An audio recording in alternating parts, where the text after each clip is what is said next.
Welcome back to the Real News Network. I'm Paul Jay in Washington, and joining us now is Dean Baker.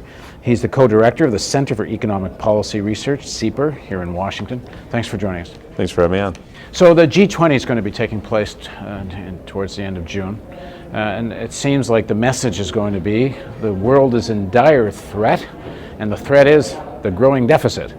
And we're probably going to have a show of great unity where all the leaders of the world are going to say, yes, we're going to cut our deficits, and there'll be a lot of focus on Greece and the possibility of it not being able to pay its debt, and there's talk about Spain and Portugal, and of course the issue of the American debt. The drum beats are very strong that the biggest challenge facing the American economy is not unemployment, it's debt.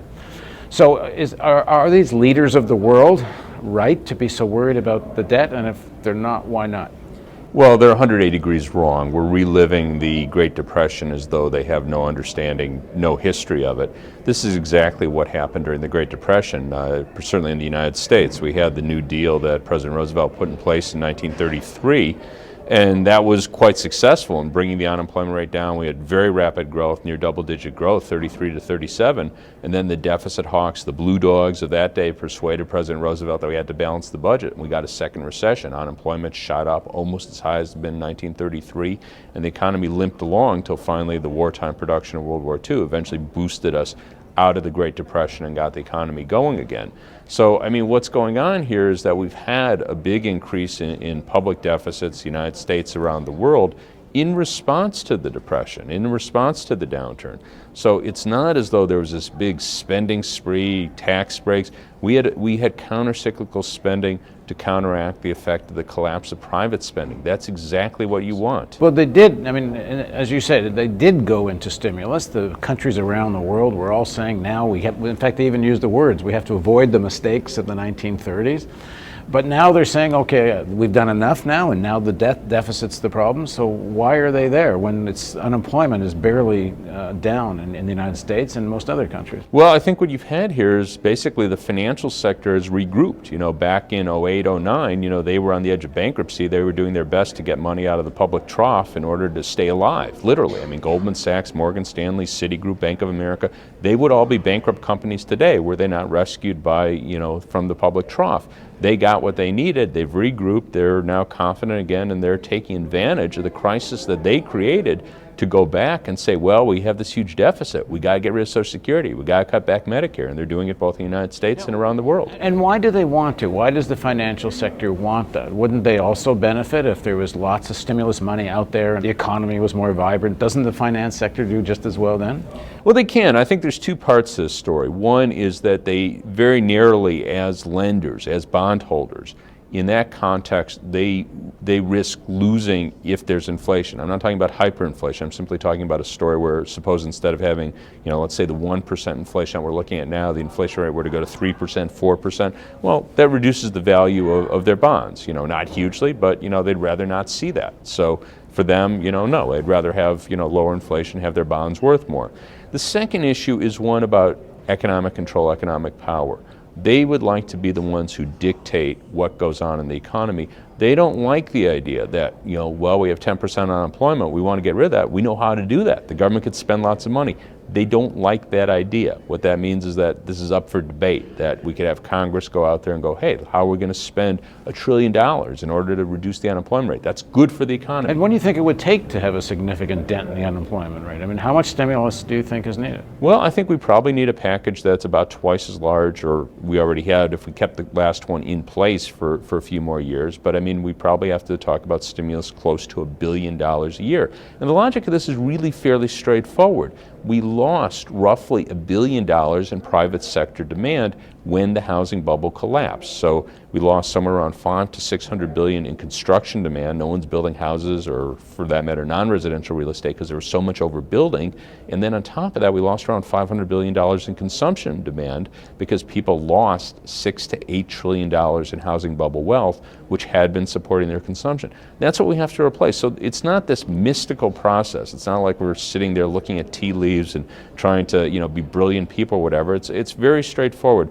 We had a very big chunk of demand. It's as though we're a store and we had this huge customer that used to come in every day, and that customer's no longer there. Well, how much do you have to make up? Well, how much did that customer buy?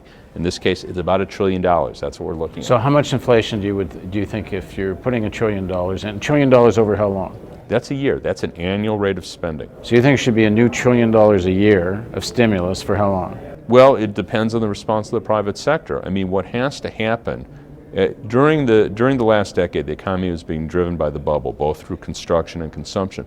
What we want to have is, instead of construction and consumption driving the economy, we'd like to see improvement in our investment sector and then also export sector. We should but $1 trillion a year would be how much inflation would there be? Inflation is a process that comes about when you have too much money chasing too few goods and services. It's not something you have to worry about when you have 10% unemployment.